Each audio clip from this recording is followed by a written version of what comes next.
For as long as I can remember, they've been telling us to enjoy it while they're young, but our days are filled with chaos and stress and cooking and endless laundry piles. Where's the time to enjoy it? Yeah, that's what I always thought too. There's so much I have to do. When do I find time for peace and joy and happiness when I barely have time to sleep? Mama, it's time to make shift happen. You can be a happy mom. If I can, you can. Trust me. I've been a mess, I've been depressed, I've been overwhelmed, I've been to the bottom of the pit, and I've risen, I've grown, I've bloomed, and it all started when I realized I didn't have to anything. I get to. It is my privilege and my honor and my divine responsibility to be the queen of my home. It's not a burden. I'm not a burden. I'm in charge. I'm the ruler. I'm the chaos coordinator. I'm the calm in the storm, and so are you. Come with me. Let's rise, mamas. Adjust your crown, accept your responsibility, change the effing world together.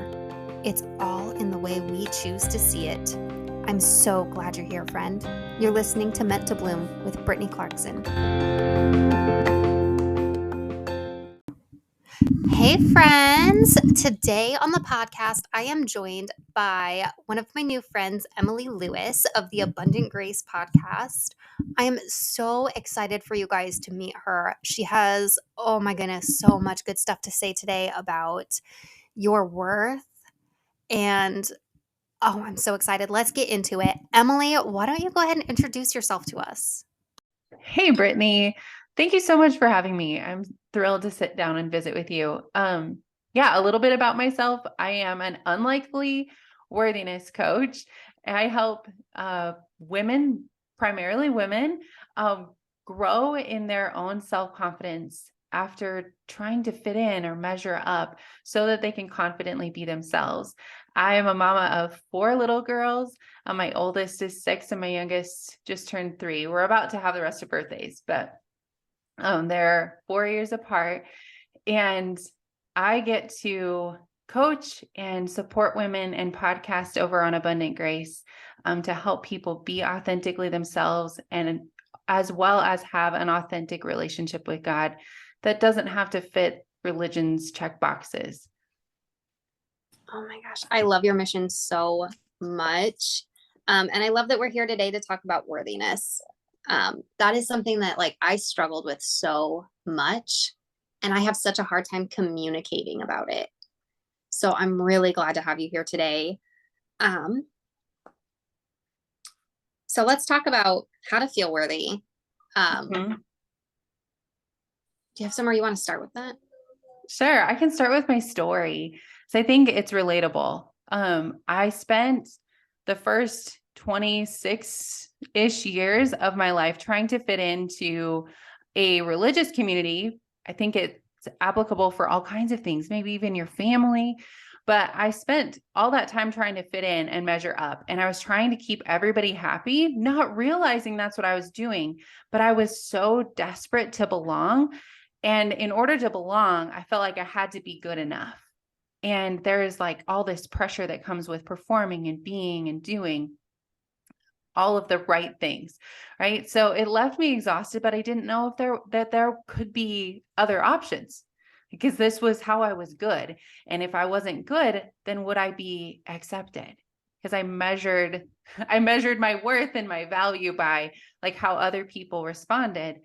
And then I experienced the pain and trauma of actually being shunned by that community when I started asking questions and found I don't have to do all these rules and things. And I was no longer good in that context. And after that, really solidified that God loves me unconditionally and he even likes me. A lot of us, I think, don't even believe that on a practical level. And then God brought me people in my life who valued me and saw my worth and my calling as valuable before I did. And that was so powerful for them to believe in me so that I could be confident in who I was and not try to fit in and not try to people please and living in exhaustion and resentment. So when we're talking about worthiness, it's really important and powerful to go to what is the story? What is the narrative that's making you feel unworthy? Because all of us have a slightly different story. All of us have a slightly different approach to why we feel less than, but it all adds up to us trying to measure up and prove something that's actually inherent. And when we can tap into that, it shifts our approach in the world. It shifts our motivation. So instead of trying to work for love or work for approval or work for acceptance, we're starting at a place of love, acceptance, and approval. And it radically shifts how we show up in the world. That is powerful. I love that concept. The like getting rooted in the love and the acceptance first, and then stepping out. 'Cause so often I think we get that backwards, and I guess that's why it doesn't work when you try to do Mm-hmm. it. When did you kind of wake up to realizing that you really felt like you were unworthy and that something needed to change there? Mm. Wow. I think it was a message I listened to. The title of the talk was the pressure's off. And the examples and the talk was given by Carrie Schmidt, and he talked about like in life when we approach like a big test, say in school, and we go in and we study and we work really hard. What would happen if we walked into class that day and somebody was like, "Hey, I took the test for you," or "You have another day to study." Like we feel that release on our shoulders, like the pressure's off to like perform or get it right or be perfect. So that was one eye-opening shift for me in like the journey of learning the unconditional love that was available to me. And then it began to contrast performance or unconditional. And that's when things started to kind of unravel in a way. Okay. Um, I love that. Trying to like soak in that answer before I move on a little bit. Yeah. How did you start growing in how did you start growing from that point once you realized those stories and all of that and you took that pressure off yourself? What were maybe some of the tools or exercises or things that you leaned into believing that helped you grow in your worthiness and realize like who you are? Mm-hmm, mm-hmm. Yeah, a lot of songs, a lot of books, a lot of like just reframing. It felt like such a new concept. And I don't know if there's somebody listening where you're like, "Oh, wait a second. I've heard that, but maybe you're hearing it for the first time. You're like, wait a second, this applies to me. This applies to my situation." You can start, or places that I started, like with music, and books that remind you of who you already are, because it's so easy. Life and the world around us works in so opposite of that. Religion Mhm. tells us we have to do in order to measure up. Our job, we have to work for a raise. School, you have to work for your grades, right? So if you get yourself some affirmations, I know Brittany, you're super passionate about affirmations too, but like write out affirmations and post them wherever you will see them, and start just reading them over your day and over your life. And our beliefs follow our words can shift our beliefs. So that's one way that you can start.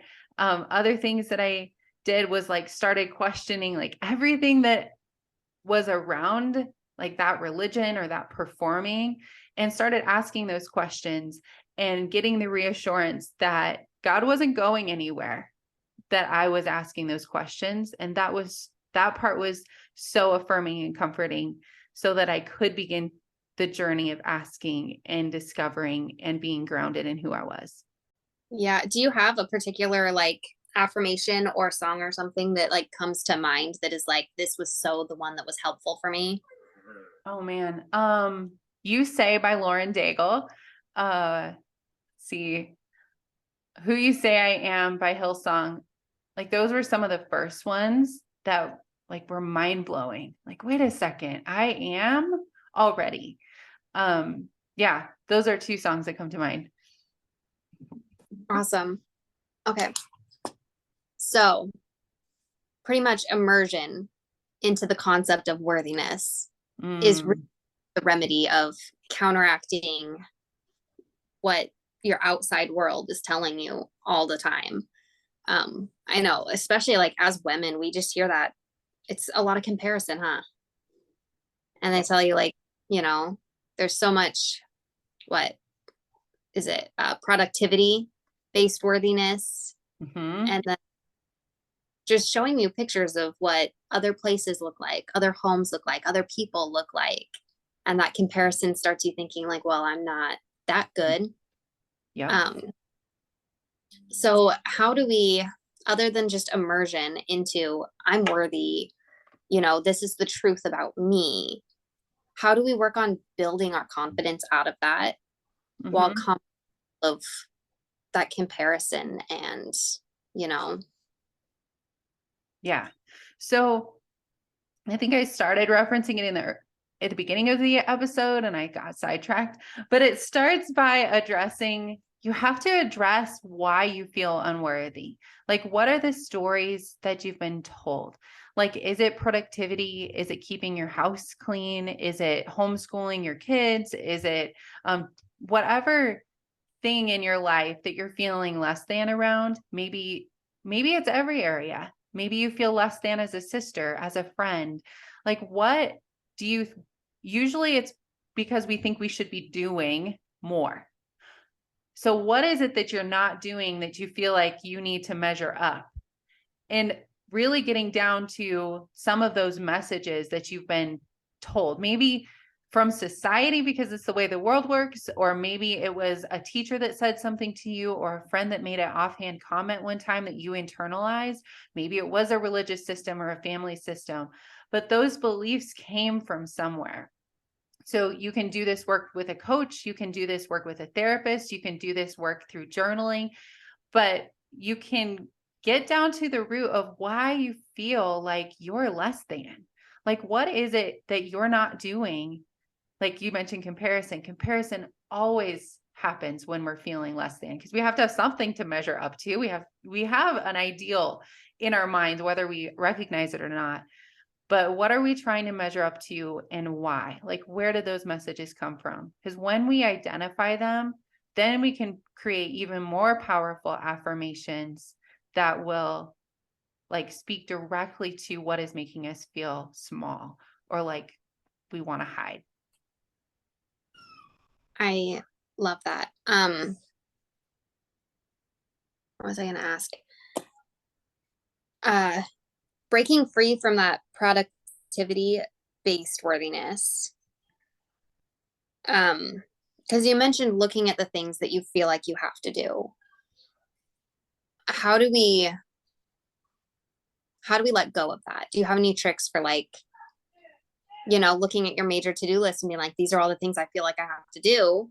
I just telling myself I can't do, you know, my worth isn't based on this list doesn't exactly, you know, unravel that really deeply. So do you have any tricks or, you know, just mindset kind of hack or belief or affirmation that reminds you that you don't need to do those things or convinces you that you Mm, don't have to get that?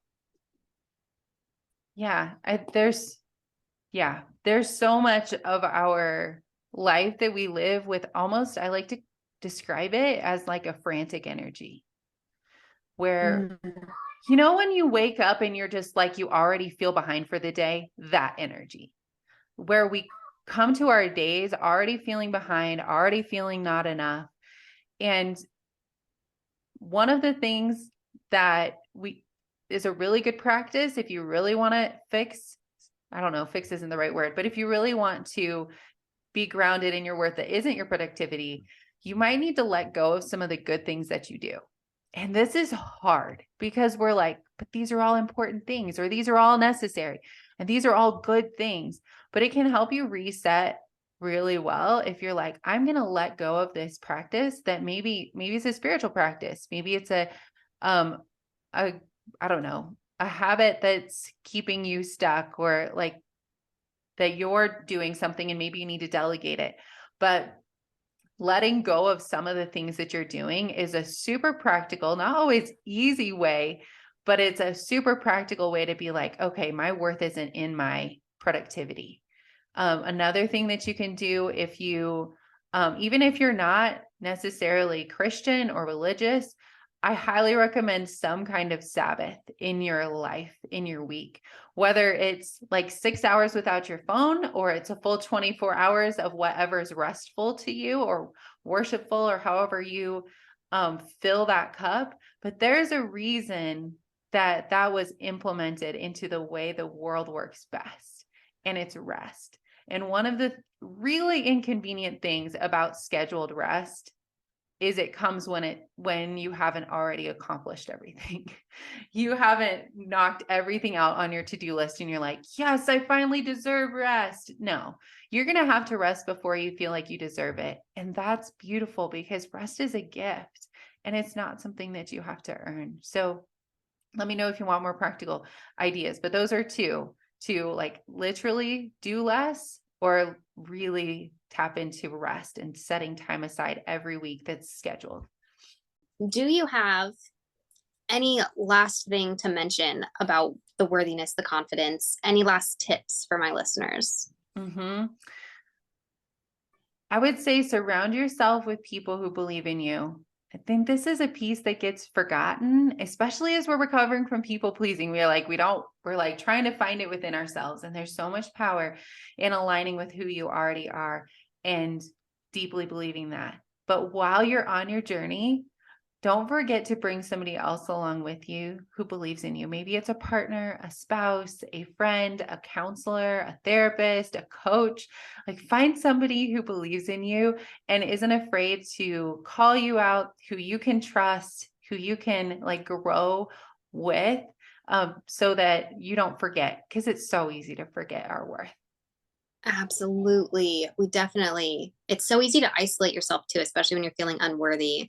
And we're called for community and fellowship, like being with like minded people. Mm-hmm. Ah, that you mentioned that.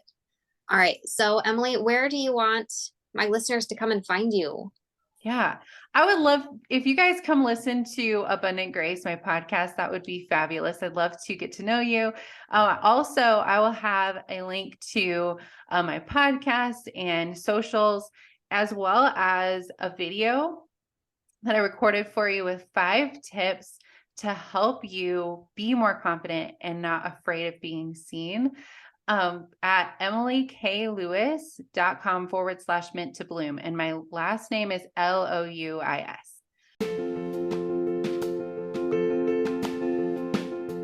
Thank you so much for joining me today for this episode of Meant to Bloom. It really does mean the world to me. But are you ready to take this a step farther? Check out the description below of this episode and grab your mindset makeover. It's totally free, my gift to you. Then hop on Instagram and let me know what you thought of this episode. Tag me at Britt Clarkson. That's BritClarkson. If any part of this resonated with you, please let me know by tagging me, or leave a review and share on social media so other mamas can find this too.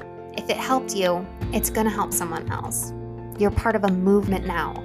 Let's go.